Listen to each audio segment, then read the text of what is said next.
only thing we have to fear is in war, there is no substitute for victory. Let us never negotiate out of fear. We stand undivided, forever united, fighting hand in hand for the liberty we've earned, for glory and honor, for our sons and daughters, ever mindful of the lessons we've learned. Let the torch of freedom burn.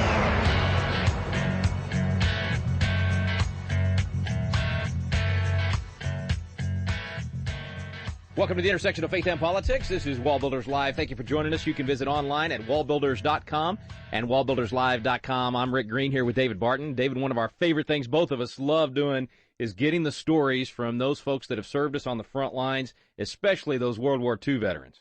Yeah, and this is going to be a good one today. We have a pilot who is a B-24 bomber. You know, we had one of these just a few weeks ago, and I was shocked that the pilot of the B-24, this massive World War II aircraft, was 18 years old, and 10 guys in his crew, and they were all 18 except for one guy who's 24, and they called him Pops.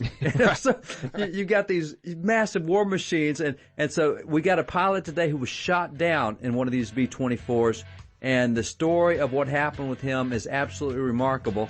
And this is going to be a fun interview today, bro. James McGahee, World War II veteran, with us when we return. Stay with us right here on WallBuilders Live.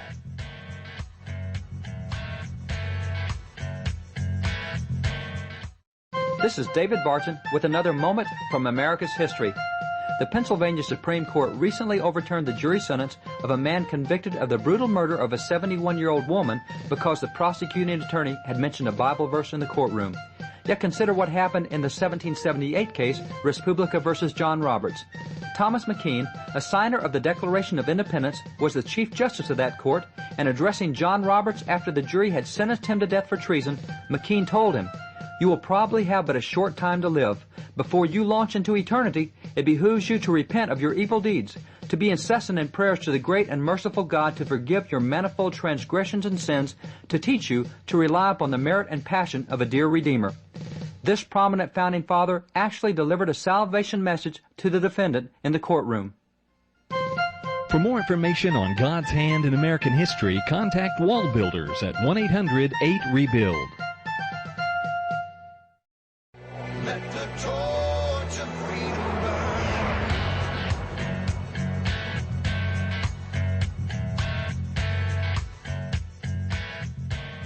Welcome back to WallBuilders Live. We are thrilled to have with us today World War II veteran James McGahee. Mr. McGahee, thank you so much for coming on. Well, thank you. Well, we appreciate your time and appreciate your service, and I understand you just had a birthday a couple of weeks ago. Yes, I hit the big 94. 94. That's young. The alternative would be much worse. Well, listen, you've had quite a story. So when you went into the military, it was after Pearl Harbor, and you enlisted. How old were you? At that time, I was 21 years old. 21. Yeah. 21 years old. And what made you want to fly? As a kid, I always seemed like I'd rather fly as to be a ground trooper or to be in the artillery or something like that. Just seemed the ride was a fun thing to do. Fly. So you became were you a bomber pilot? What type of planes did you fly? At that time, you went into the service. You didn't know exactly what you were going to be, so and then they classified you, and I was classified as a navigator. And they needed lots of navigators, they needed lots of bombardiers, and they needed lots of pilots. So your job was to keep them on track. Yeah, they classified me as a navigator, so I had to go to navigation school. And at the end of the training session, I became a second lieutenant. Were you on many missions before the one we're going to talk about where you guys got shot down? I was shot down on my 11th mission. 11th, okay. So back in those days, as you know, they was shooting them down. We were losing about 5% every mission, and if you flew 25 missions, that was all. So I didn't get my 25. You were about halfway there, and they got y'all. Yeah, most of the days there wasn't too many people. A very high percentage of us did not finish. Yeah. Well, tell us about that day when you got shot down. got up that morning, and of course the mission was on. You never know where you was going. We get up early that morning, eat, and get over to the briefing. Get there, and of course they told us where the target was, and it was Bremen, Germany, which is on the north, up on the North Sea there, to hit the sub pens up there, submarine pens, which was, the submarines were, playing havoc with the Allied shipping coming across to England, all of U.S. shipping of goods and stuff. So we was hitting those sub pens, trying to put them out of commission. But we got up that morning and went in. They said to Bremen, we took off. It was about the same route as always, due east out of England until you got just north of Germany, and it turned down to your target then. And just before we got to the target, it was losing power on one engine, and when there was clouds in front of us and the formation started to climb, we could not climb with them. So we had to drop out of formation. Pilot said, "Jim, give me a heading home." And of course, you look for clouds to get in or anything. There's nothing. And we headed back across put our route directly home. We put us very close to Amsterdam. And we got out of Germany into the Netherlands there, and we began to feel pretty good. I hadn't seen any German fighters, and all of a sudden... And you were y'all were on your own at this point? Nobody else with you? No, we was all by ourselves. Yeah. That's about the only ones that the German pilots would attack, would be a single plane. As long as we was in formation, they didn't attack. Now, later on, they began to, but at that time, they did not attack us. I guess it boils down to this. 25 or 30 airplanes, it's got too many guns on them for them to come in. Each aircraft, had nose turrets, 2 guns, top turret, 2 guns, tail turret, 2 guns, belly turret with 2 guns, two guns out of each window. Well, that's a lot of 50 calibers, and you multiply that times 25 aircraft, that's a lot of firepower. So they'd leave you alone if you had everybody with you. We wasn't supposed to drop out. There wasn't nobody else going to drop out and go back with you. If you couldn't stay in the formation, you was on your own. So how did they engage you? Well, the tail gunner, if we got over into the Netherlands, he says, 3 ME-109s coming up from the rear. Well, we knew that it was going to happen then. And of course, all of our gunners were ready. And, of course, they came up and stayed out of range of our guns. And one of them stayed back at the tail. One pulled up at about 9 o'clock, and one pulled up at about 3 o'clock. So they spaced themselves well out of our range of our guns. And then they chose a time of their own, and all of a sudden all 3 of them came in at the same time. One of the gunners got the one that's coming in from the rear, but the other 2 came through and hit us. Of course, as soon as they hit us, they hit the main part of the firepower that the ME-109 plane hit us with was just in the waist section of the B-24. Did you lose any of your guys before you even went down? I don't know. As soon as they hit us, we was out immediately. The plane was out of control. There was no communications or anything. I would have to answer that question like this. There was 4 of us that got out of the airplane, and 6 went down. Now, one of the ones that got out and went down was our tail gunner, and I saw him after the war, and he told me that 2 of the guys in the back were dead when he jumped. So I would assume there was, but the 6 of them went down with the airplane anyway. And where you went down, did you know you were in danger there, that you were likely to get captured? Well, yes. When I opened my parachute, one of the ME-109 circled me all the way down. I knew just as soon as I hit up in a tree. My parachute hung in a tree. We didn't know any more about parachutes than anyone else. That's one thing that you don't taught, that they didn't teach. You just do it for the first time. You're kidding. So your first time was when you got shot down? Oh, yes. That's Oh, the wow. first time I'd ever... and all of a sudden, there was a young man run out of the house. It was right there on the edge of the canal. That tree was in his yard, and he stuck a stick out over the canal and pulled me in, held me up on his shoulder, and I popped my chute, dropped out of it, and he set me on the ground, and I asked him which way was south, and he understood enough English south. He pointed, you know, and I took off running.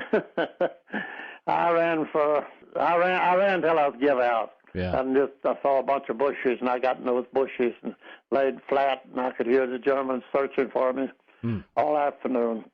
I waited till dark and then got up and started on down to south and came up on a road. And when I looked up the road, it was dark, and I could see a man coming on a bicycle. Of course, I stopped him.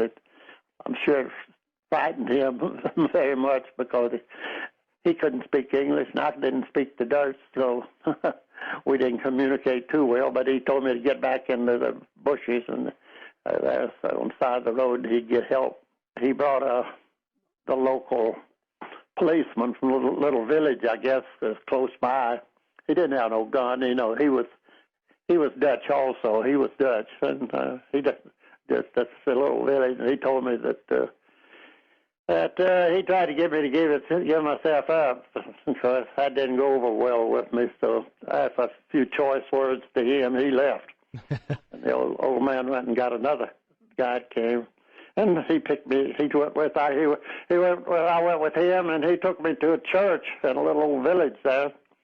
I hid in that church for 3 nights. He gave me some food, and he gave me a blanket and everything. And I stayed in that little church there until he said, "I'm not a member of the underground," which I found out after the war. In fact, about 3 years ago when I was back over there, that he was a member of the underground too, but he didn't want me to know it. But anyway, he told me he'd come back the next night. Said, "Well, I contacted the underground. They'll be back to get you tomorrow."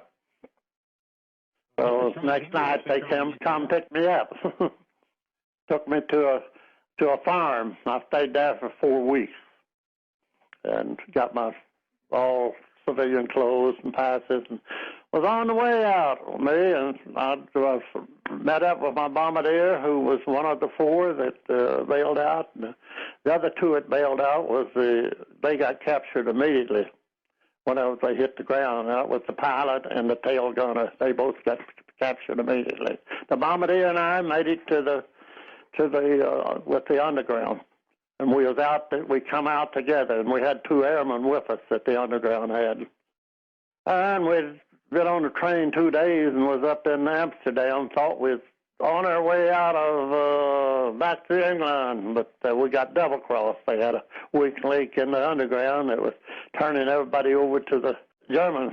So that's what they did to us. We went into a little building to where we thought we was going to be. I knew something was wrong because we came out of the railroad station. We were riding a rail train, and he said, "Get in the car." Well, that didn't sound right to me, and I wanted to run. But I looked, and the German soldiers were thick around me. I couldn't run. Couldn't get away. So and he took us down and turned us over to the Gestapo. And after the Gestapo then questioned me for about 3 days. Didn't question the others. I understand it's hard. But after that, well, they finally turned me over to the German Luftwaffe, German Air Force, Luftwaffe. And they sent me down to Frankfurt, and from there to the prison camp, where I remained till the end of the war, which was about 18 months later.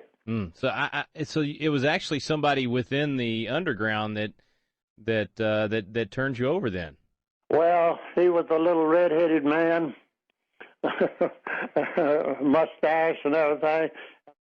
My wife and I was back over there 3 years ago, and we met families of a lot of the people that helped me and everything else, and I talked to them and everything. Wow. But I never did know that I got double-crossed.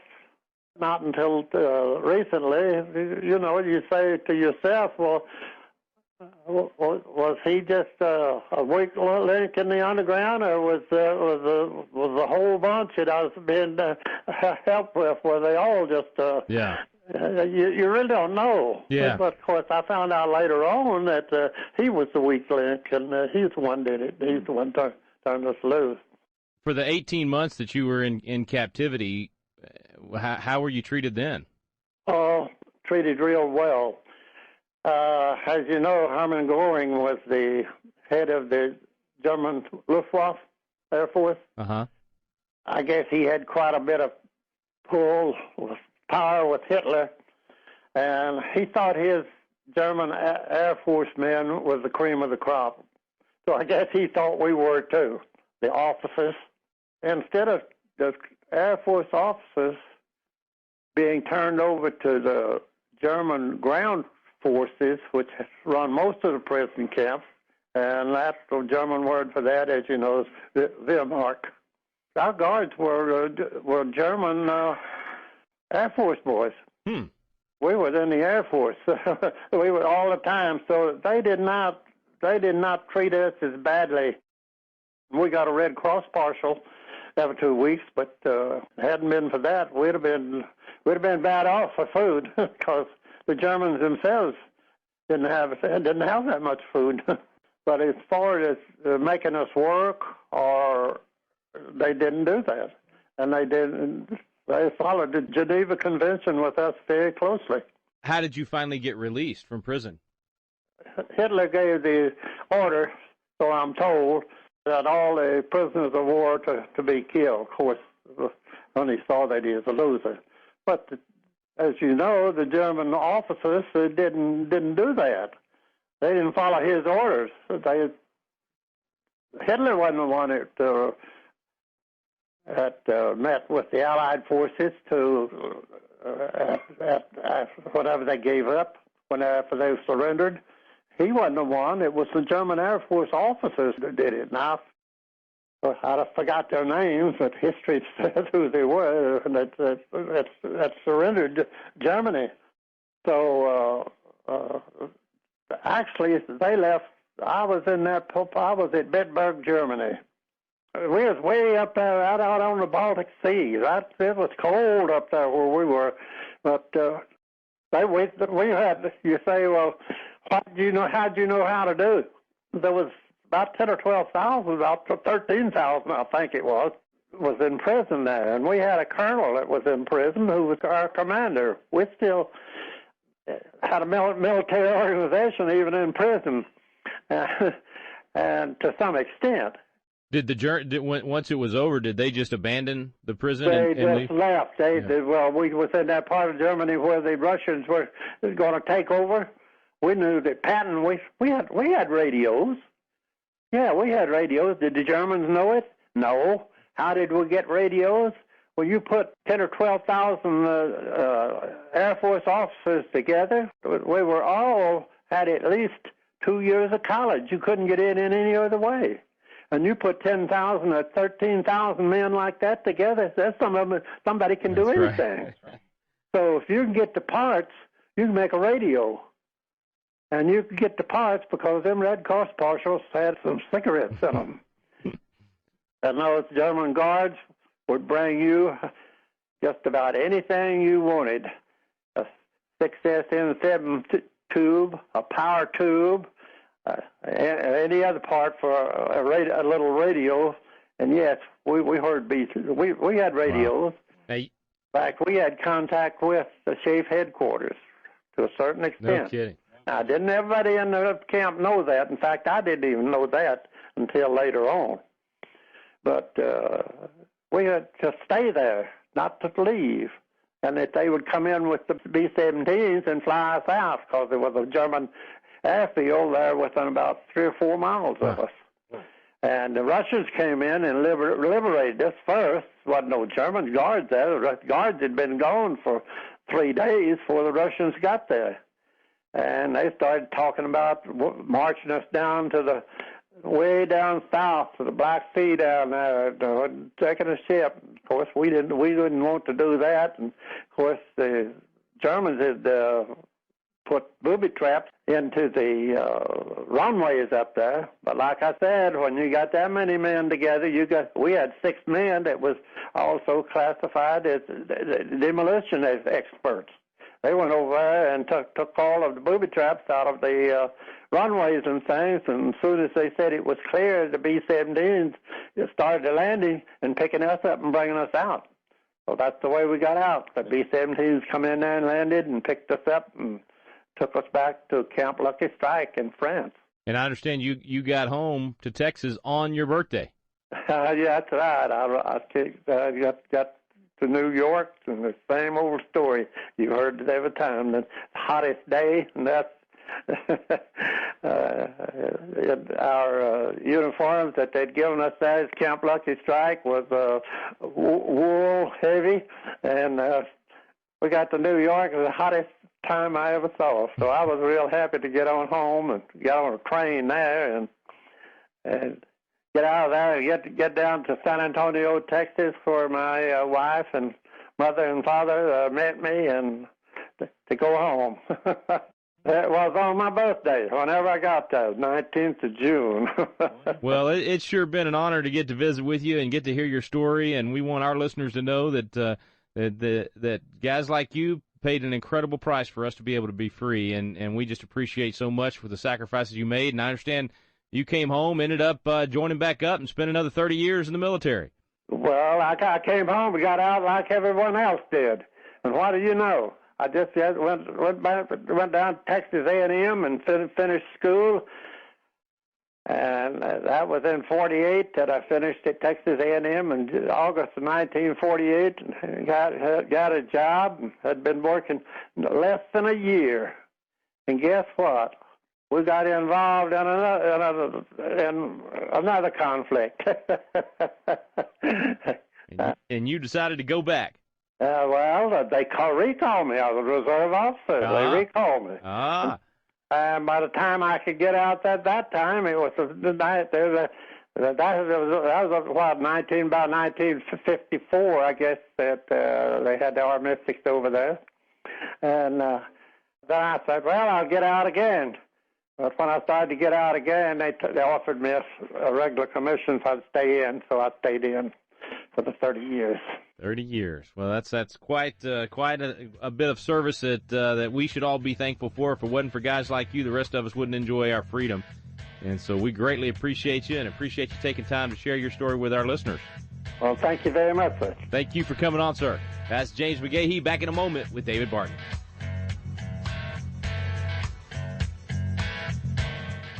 Have you ever wanted to learn more about the United States Constitution but just felt like, man, the classes are boring, or it's just that old language from 200 years ago, or I don't know where to start? People want to know, but it gets frustrating because you don't know where to look for truth about the Constitution either. Well, we've got a special program for you available now called Constitution Alive with David Barton and Rick Green, and it's actually a teaching done on the Constitution at Independence Hall in the very room where the Constitution was framed. We take you both to Philadelphia, the cradle of liberty in Independence Hall, and to the WallBuilders Library, where David Barton brings the history to life to teach the original intent of our founding fathers. We call it the Quick Start Guide to the Constitution because in just a few hours through these videos, you will learn the Citizen's Guide to America's Constitution. You'll learn what you need to do to help save our constitutional republic. It's fun, it's entertaining, and it's going to inspire you to do your part to preserve freedom for future generations. It's called Constitution Alive with David Barton and Rick Green. You can find out more information on our website now at wallbuilders.com. Let the torch of freedom burn.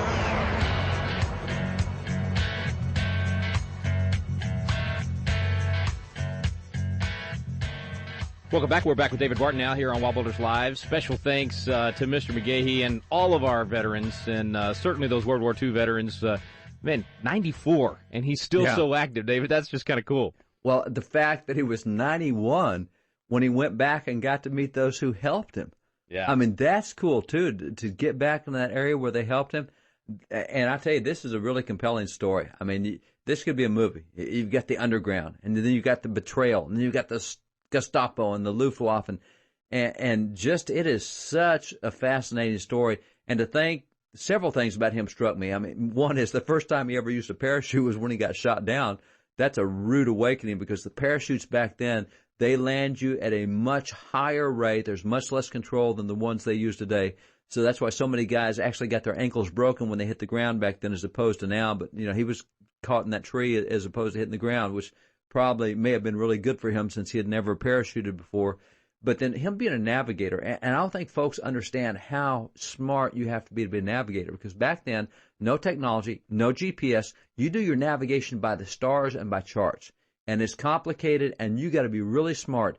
And you think about how young these guys were and how they would navigate all throughout those different countries. And, they had engine trouble, so he has to turn back and replot a course going back to England. To be able to do that on the spot and do it so quickly and have no real technology like we have today, these were really smart guys back then. And that's just a fascinating story.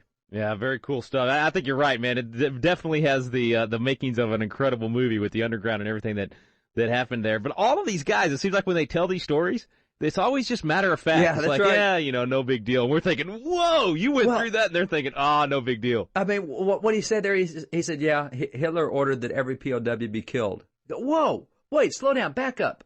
I hadn't realized that, but it makes perfect sense. Hitler knows he's going down, knows that the Third Reich is going, and he orders everyone. And fortunately, so many of his officers and soldiers ignore that order. Yeah. But, I mean, this really is remarkable. You're right. These guys are just matter of fact. It's like going to the grocery store or something.